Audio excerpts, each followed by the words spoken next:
पापमोचनी एकादशी व्रत कथा। इसके पाठ से मिलेगी सभी पापों से मुक्ति।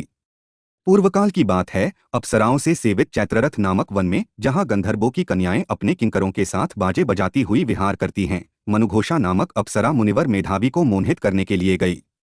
वे महर्षि उसी मेधावी को मोहित करने के लिए गई। वे महर्षि उसी वन में रहकर ब्रह्मचर्य का पालन करते थे। मंजुघोषा मुनि के भय से आश्रम से एक कोस दूर ही ठहर गई और सुंदर ढंग से वीणा बजाती हुई मधुर गीत गाने लगी। सुनिश्रिष्ट मेधावी घूमते हुए उधर जा निकले और उस सुंदरी अप्सरा को इस प्रकार गान करते देख सेनास्थित कामदेव से परास्त होकर बरबस मोह के वशीभूत हो गए। मुनि की ऐसी अवस्था देख मनुघोषा उनके समीप आई और वीणा नीचे रखकर उनका आलिंगन करने लगी। मेधावी भी उसके साथ रमण करने लगे। कामवश रमण करते हुए उन्हें रात और दिन का भी भान न रहा। इस प्रकार मुनिजनोचित सदाचार का लोप करके अप्सरा के साथ रमण करते उन्हें बहुत दिन व्यतीत हो गए। मनुघोषा देवलोक में जाने को तैयार हुई। जाते समय उसने मुनिश्रेष्ठ मेधावी से कहा, ब्राह्मण, अब मुझे अपने देश जाने की आज्ञा दीजिए। मेधावी बोले, देवी, जब तक सवेरे की संध्या न हो जाए तब तक मेरे ही पास ठहरो। अप्सरा ने कहा, विप्रवर, अब तक न जाने कितनी संध्या चली गई। मुझ पर कृपा करके बीते हुए समय का विचार तो कीजिए। लोमशजी कहते हैं, राजन। अप्सरा की बात सुनकर मेधावी के नेत्र आश्चर्य से चकित हो उठे। उस समय उन्होंने बीते हुए समय का हिसाब लगाया तो मालूम हुआ कि उसके साथ रहते 57 वर्ष हो गए।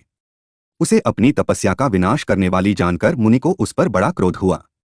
उन्होंने शाप देते हुए कहा, पापिनी, तू पिशाची हो जा। मुनि के शाप से दग्ध होकर वह विनय से नतमस्तक हो बोली, विप्रवर, मेरे शाप का उद्धार कीजिए। 7 वाक्य बोलने या 7 पद साथ साथ चलने मात्र से ही सत्पुरुषों के साथ मैत्री हो, साथ साथ चलने मात्र से ही सत्पुरुषों के साथ मैत्री हो जाती है। ब्राह्मण, मैंने तो आपके साथ अनेक वर्ष व्यतीत किए हैं, आथ स्वामिन, मुझ पर कृपा कीजिए। मुनि बोले, भद्रे, मेरी बात सुनो, यह शाप से उद्धार करने वाली है। क्या करूं? तुमने मेरी बहुत बड़ी तपस्या नष्ट कर डाली है। चैत्र कृष्ण पक्ष में जो शुभ एकादशी आती है उसका नाम है पापमोचनी। वह सब पापों का क्षय करने वाली है। सुंदरी, उसी का व्रत करने पर तुम्हारी पिशाचता दूर होगी। ऐसा कहकर मेधावी अपने पिता मुनिवर च्यवन के आश्रम पर गए। उन्हें आया देख च्यवन ने पूछा, बेटा, यह क्या किया? तुमने तो अपने पुण्य का नाश कर डाला। मेधावी बोले, पिताजी, मैंने अप्सरा के साथ रमण करने का पातक किया है। कोई ऐसा प्रायश्चित बताइए जिससे पाप का नाश हो जाए। च्यवन ने कहा, बेटा, चैत्र कृष्ण पक्ष में जो पापमोचनी एकादशी होती है उसका व्रत करने पर पाप राशि का विनाश हो जाएगा। पिता का यह कथन सुनकर मेधावी ने उस व्रत का अनुष्ठान किया।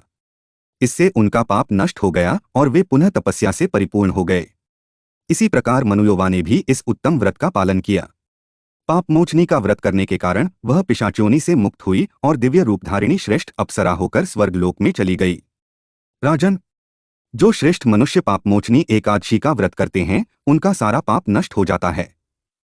इसको पढ़ने और सुनने से सहस्त्र गोदान का फल मिलता है। ब्रह्मा हत्या, सुवर्ण की चोरी, सुरापान और गुरुक्लीगमन करने वाले महापात की भी इस व्रत के करने से पाप मुक्त हो जाते हैं। यह व्रत बहुत पुण्यमय है।